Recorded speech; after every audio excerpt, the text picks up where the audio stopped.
ई बतावा मोटका जीजी कि छदवा कैसा है, ग्वाला है कि लंबा है तुहरे पेंदी के?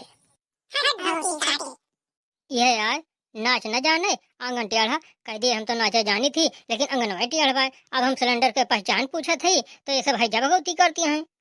हाँ, जैसे तू कहा था भला कहूँ छेड़े से सिलेंडर के पहचान हुआ था।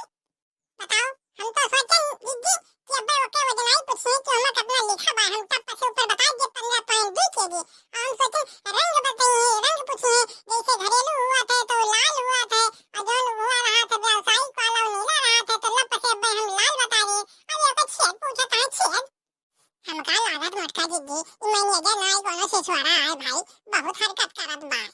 देखा ललका जीजी एकदम सही कहा तिया तू।